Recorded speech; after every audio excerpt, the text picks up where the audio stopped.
Hey, what's up guys? Welcome back to the channel. Welcome back to another video. I thought today I would do a quick live stream. I know I didn't give you guys any notice that I was going to be doing the live stream, but you know, every now and then you got to be spontaneous in life. And the topic I wanted to talk about was how do you invest in real estate without being a landlord? I've been getting quite a few questions both on YouTube in the comments and on Instagram through DMs where folks have been asking, well, you know, I don't have a lot of money. I don't want to be, you know, a landlord. I do have a lot of money, but I still want to figure out a way to invest in real estate. So whether you have a lot of money, whether you have a little money, the key today is talking about a couple different ways that you can invest in real estate without being a landlord. And the two I want to talk about today is real estate investment trusts, which is a REIT, and then talk about real estate syndications.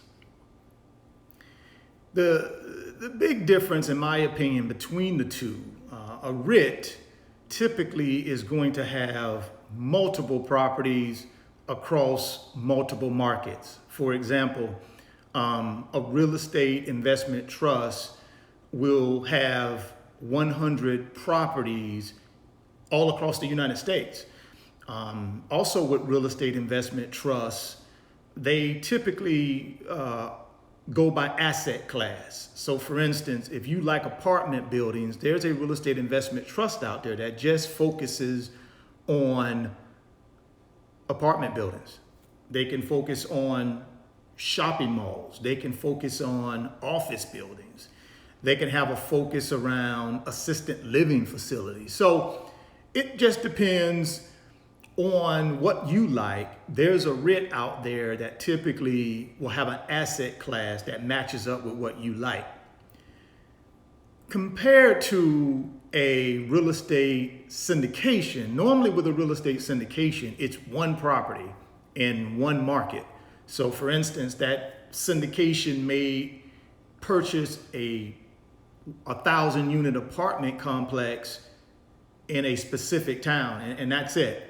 So, you know, a REIT will have multiple properties, whereas a real estate syndication, in most cases, will have a single property in a single market. So, number of assets between the two, obviously a REIT is going to have more assets. From an ownership standpoint, a REIT is similar to any publicly traded stock company.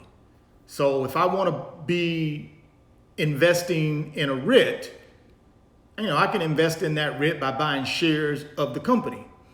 I won't necessarily own the underlying real estate. I would just own a share of the company, just like if I bought a share of Google stock, or if I bought a share of Facebook stock, or if I bought a share of Starbucks stock. That's the same way you buy into a real estate investment trust. Now, you can also buy in through mutual funds. You can buy in through exchange traded funds as well. Compared to a real estate syndication, you don't typically, you can't buy in like that. Typically with a real estate syndication, you have to have a certain minimum. And normally that minimum is about $50,000. And also they look for what they call a accredited investor. And basically what that is they're looking for individuals who have a certain income level, and you also have to have a certain net worth. You can have either or. So the barrier to entry in a real estate syndication is much harder than the barrier to entry in a real estate investment trust. Again, real estate investment trust, you can buy in with little as $100. Whereas with a real estate syndication, you know, it may be a minimum of $50,000 to get in, plus you have to be an accredited investor. Now, in some cases, you don't have to be an accredited investor. You can find, if you look hard enough, you can find deals out there for non-accredited investors as well when it comes to real estate syndication. But really the good ones, at least in my history, the good ones typically are looking for an accredited investor. Also, when you talk about a REIT and you talk about a real estate syndication, you got to also think about what your investment strategy is. Obviously, both give you the ability to get into real estate investing without being a landlord. But, you got to understand, in my opinion, a real estate investment trust is for someone who, it could be someone that doesn't necessarily want to own the underlying real estate. It could be for someone who wants their money somewhat liquid, because remember, a real estate investment trust is just like any other stock company. You can invest your money in it, but you can also take it out at any time. So it's more of a liquid form of investing. Whereas with a real estate syndication, that's not the case. It's illiquid, because normally with a real estate syndication, it's owned by you and other limited partners and general partners. And normally the hold period for that real estate syndicated property is going to be, 5 years in some cases. So you can't just say, okay, I put my 50 grand in and it's year 2, I want my 50 grand back. In most cases, it doesn't work like that with a real estate syndication. They have a holding period and your money is pretty much locked in until that holding period is up, or until they sell the property. Now, you will be getting some cash flow, obviously. You'll get cash flow if the property is profitable, but you won't be able to just go in and take your 50K out like you would if you put that same 50K in a real estate investment trust, because really you're only buying shares of the company who owns the underlying real estate. You don't necessarily own it. The company you're buying shares of owns it in a real estate investment trust. So, those are some of the differences, in my opinion. I'm no expert, but I've been around both types of investments, REITs, as well as real estate syndications. I think the big thing is if you're somebody that says, hey, man, I got $5,000, I want to invest that $5,000, and I want to be a part of real estate investing, then a REIT may be perfect for you, because look, you can invest in a REIT with little as $100. So with $5,000, you can take that $5,000. You can either buy individual shares of a real estate investment trust, or you can buy through a mutual fund or through an exchange traded fund, and voila, you're a real estate investor, and you got your 5K in there, and you just continue moving on. If you're someone out there that says, hey, I got 100 grand I want to invest in real estate, but I don't want to be a landlord, then you may want to think about a real estate syndication. Now, also with real estate syndications, there are certain rules that the SEC has around real estate syndication that they can't really advertise. So you're not going to be able to open up the paper or go online real quick and find one. They don't readily advertise those, and those are just some of the rules required by the SEC. But what I can tell you is there are avenues out there, if you look hard enough, that you can find real estate syndications. Again, though, most of the good ones, you're going to need to be an accredited investor. So you're going to need to hit either the annual income threshold, or you're going to need to hit the net worth threshold. And also keep in mind, to be an accredited investor, and when they look at the net worth threshold, they exclude your primary residence. So that can't be a part of your net worth. So keep that in mind. But again, if you're someone that has some cash, 50,000, 100,000, 200,000, and you're looking forward to get into real estate investing, and you don't necessarily want to, be a landlord, and then that's a great opportunity for you to look at a real estate syndication. Personally, I like REITs.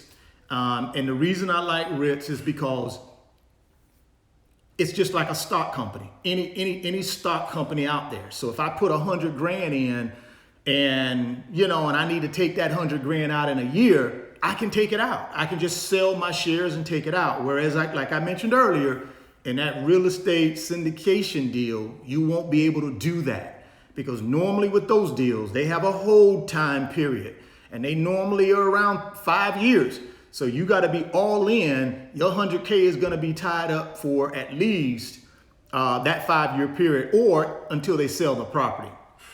Now, what type of returns can you expect on REITs and on real estate syndications? Again, guys, this is just from my research and what I've seen in past history. Normally with REITs, you're going to look at between, 10 and maybe 15% return. More along that, 10 to 11, 12% return. Now, are some doing better than that? Yes. Are some doing worse than that? Yes. But on average, you're looking at about a 10 to 15% return. Whereas with real estate syndicated deals, it can be much higher than that. It can be 20, 25, 30% return on your money. And the reason being is, with real estate syndicated deals, they also include in not only the cash flow that you'll be getting from your ownership percentage of the property, but they also calculate in the sale of that property. So, if you bought the property for, if the syndicated LLC bought the property for, let's say, $10 million, and they sold it for $15 million, they include that gain along with the cash flow, which increases the annual return on your money. Now, again, could be less, could be higher, but I think with the syndicated deals, the real estate syndicated deals, at least in my history, you're looking at a higher return on your money.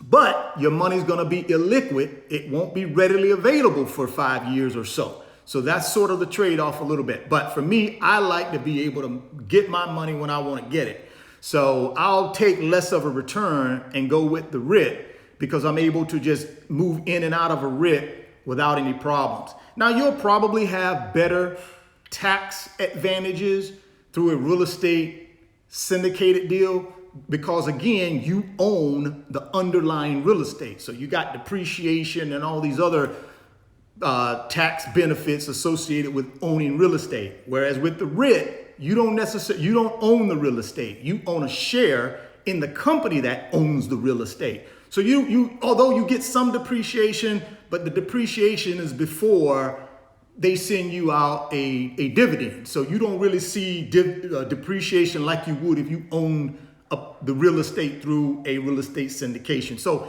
there are some tax advantages as well on the real estate syndicated side. But again, you got to look at what your tax strategy is. You got to look at what your investment strategy is, and you got to determine which one of those are right for you. For me, a REIT is the best way to go, because I like being able to have my money liquid.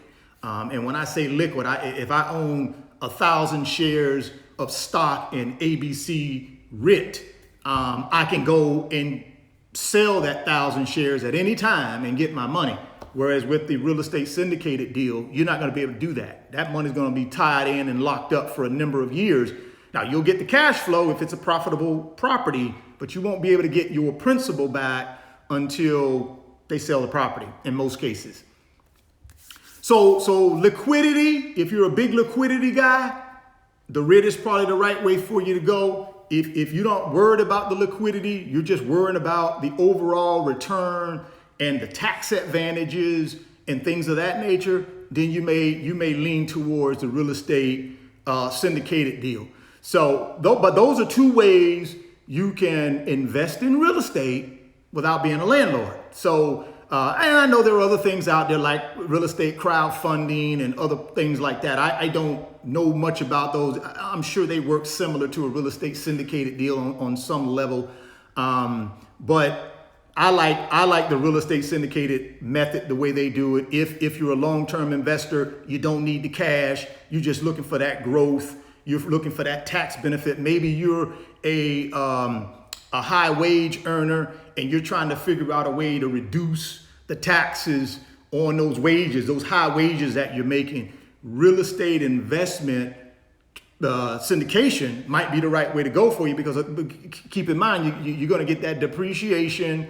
You're going to also get some other tax benefits associated with owning real estate, which a lot of times that depreciation will be above and beyond the cash flow. So you can take those negative losses through depreciation, and even though you're making money with the depreciation, it could be a loss, and you can carry that loss over to your tax return and reduce some of the tax, the tax liability on if you're a high wage earner. Say you got a W-2 job, you got a 9-to-5, and you're making $200,000 a year, $250,000 a year, and you're looking for a way to write off some of that so you don't get, you can do that. You can look at a real estate syndicated deal to do that. And again, guys, I'm no CPA. I'm just giving you some of my thoughts and on these two real estate investment options. If you don't want to be a landlord, I would say speak with your CPA, obviously, and make sure you got all your T's crossed and your I's dotted before you pull the trigger on either one of them. But I'm trying to give you a little food for thought, because I've been getting questions around, hey, what's best? I don't want to be a landlord, but I want to get in real estate. I don't have a lot of money, but I want to get in real estate. I have a lot of money, but I don't want to be so there are some options. Again, real estate investment trust is really good for someone starting out, but they want to invest in real estate because, as I mentioned earlier, $100.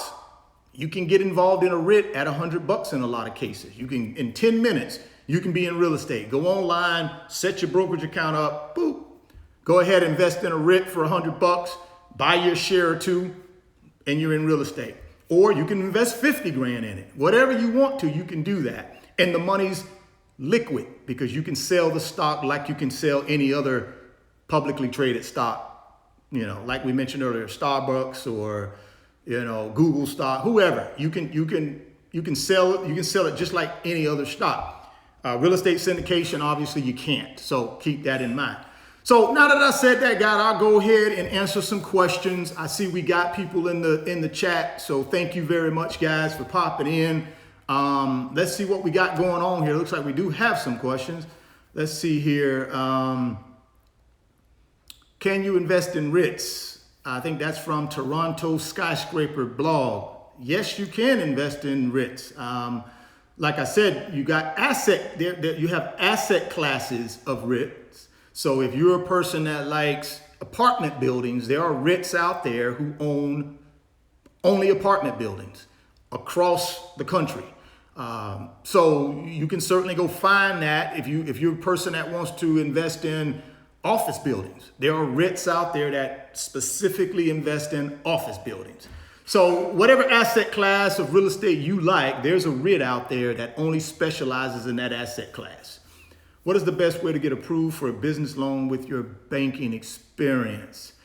Well, good question. The best way to get approved for a business loan, in my opinion, is a couple different things. Number one thing is you got to have experience in the business, right? So if you're a business owner, you're thinking about starting a business, but you need a loan to do that. Say you need a loan to start your business. You got to have experience in that industry. So if I want to start a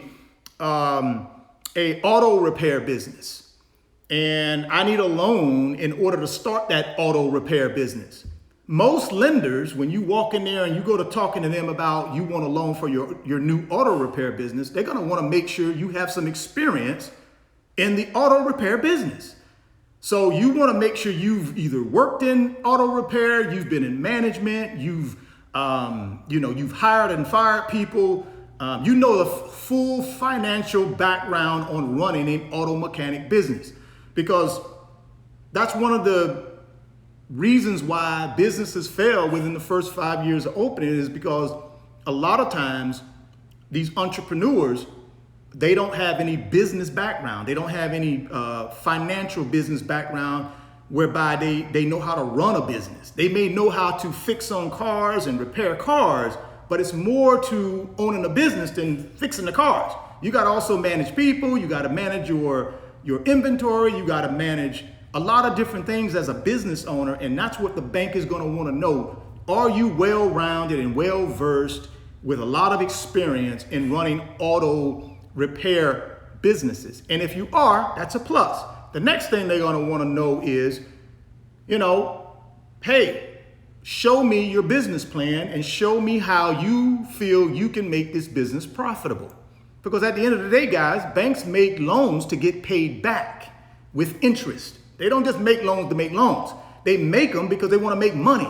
And the way they make money is lending money to people that know what they're doing, and they charge them an interest rate for that money. And then they want people to pay them their principal back that they lent them, plus the interest rate. So experience in the business, in that industry is one. And then the next thing you're going to need to do is have a good business plan, laying out exactly what your market is, who your target audience is, what type of product you're going to be selling, how profitable you're going to be, and when you're going to be profitable, because they want to know, how do we get our money paid back? So those are your two big things: experience and your ability to communicate through a business plan that you know what you're doing and you're going to be profitable and you're going to be able to pay this loan back. You got those two things. And I got to admit, for small business customers, you need to have decent personal credit. If you got bad credit as a small business owner, and when I say small business owner, I'm talking about if your sales are $7 million or less, they're gonna, even larger than that. I've worked with clients where we've done, they had $50 million, $100 million in sales, and we still made them sign a personal guarantee for that loan. So we checked their personal credit to see if they were credit worthy. So, experience in the industry, good business plan, and be credit worthy and have some liquidity. They're not going to lend you 100% of what it costs to get your business started. So if your business is going to cost you $100,000 to get started, no bank, at least in my experience, no bank is going to give you the full $100,000. They're going to make you come in with some money. They may give you 75% of the $100,000, then you got to bring in $25,000. They want you to have skin in the game, because it's going to be harder for you to walk away from that business if you got money in the game, skin in the game, as opposed to them having all the skin in the game. It may be a little bit easier for you to walk away. So that's why banks are going to require you to put some money in the deal to get your business going. But good question. Let's see, what else do we got here? I use a SBA 504 for residential property, use it as a business rental. Now, SBA loans, guys, are for operating companies. They're not for investment companies. They don't lend money to people who want to invest in real estate, income producing properties. No, the 504 loan through SBA is for a business owner who wants to build a building to put his business in. That's what the 504 loan does for a business owner through SBA. It's for real estate lending, but for owner occupied, not for investment purposes. So unfortunately, you won't be able to get a 504 loan for investment purposes. If you have your own business and you want to build a new building that you want to put your business in, as long as your business is occupying 51% of the space, then they'll consider that owner occupied, and SBA will consider doing a 504 loan for you. You can also do an SBA 7A loan, which is more of a business acquisition loan. Say, for instance, you want to buy a business that's an already existing business, and you want to buy that business. You can go apply through a bank, through a lender. You can apply for an SBA 7A loan that will do business acquisition loans for you, as well as real estate. So you can combine the two. Say the business that you're buying is worth is a purchase price of $200,000, and then the real estate that goes with it is $800,000. So it's $1 million loan combined. You can do an SBA 7A loan for that $1 million loan. Now they're going to require you to come in to deal with some money. In most cases, they're going to require you to come in with 10 to 15% down, but it's still a good way to borrow money, because you're going to get long-term financing, and you'll be able to buy the business, and you'll be able to buy the real estate and move on. But good question. That's a good question on the SBA thing. Let's see here. What else we got? Hey, what do you think about me trying to do a loan to buy and offer that to my client, then make money without owing? I don't know if I really understand that, oh man. But if you watched my video from a couple days ago, where I talked about, how to leverage the bank's money in order to make money, if that's what you're talking about, yeah, sure, you can do that. You can borrow money from a bank. Now, typically when you borrow money from a bank, you want to put it in something that's going to create income, create money. So you want to put it in an asset like a business or real estate or a stock portfolio, something that's going to create income. And you got to, have a really good understanding that it will create income, or, if it doesn't create any income, you're going to have this loan out here that you owe the bank, and you're not going to have any income to repay the loan.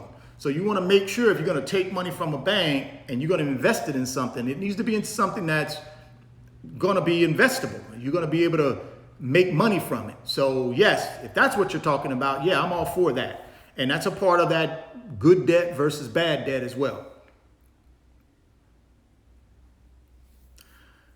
Okay, Christopher has a question regarding 1031 exchange. Well, I'm very familiar with that. Again, I'm not a CPA, guys, and I'm not a 1031 exchange expert. So please go out and do your research if you're interested in that. What I will tell you though is, you can do that. 1031 is a good instrument to use for someone who is selling a property and they're not really ready to pay taxes on the gain on that property. So say they bought the property for $100,000 and they've held that property for 10 years. Now that property is worth $250,000 and they're ready to sell that property and move on to the next property. What a lot of people will do is they will take that $250,000. Obviously there's $150,000 worth of gain there because you bought it for $100,000, it's worth $250,000. There's $150,000. If you just sold that property and took the cash, you're going to have to pay taxes on about $150,000 of that. What most people will do is they'll take the $250,000 and they'll reinvest it into another like property of equal or greater value. And then you don't have to pay any taxes on it currently. You defer the taxes again because you invested it into another, like I said, equal or greater value property. And that's just in a nutshell, guys. 1031 exchange is a whole nother animal. And if you got properties and you're interested in that, talk with your CPA or talk with a 1031 exchange expert and they can walk you through all the do's and don'ts. I'm just giving you generally what the concept is. The concept is you got this property that's appreciated in value. You're not ready to pay the taxes on the gain yet. So you invest that money, the whole thing. There are some exclusions that, closing costs, you don't have to, but you can invest that money into another property, another like property at equal or greater value and not pay any taxes. Basically, you defer the taxes. So that's kind of what that is. If a loan to buy contract, I can use a house. I'm not sure if I understand that one. So I rent this house, but I don't own it. I rent it out to someone else more expensive. Well, yeah, you kind of control the income for the property then. You sort of have a master lease agreement. So maybe you signed the lease agreement with the landlord, but you no longer, you never took occupancy of the property and you turned around through the master lease and you were able to lease that property under the master lease to someone else.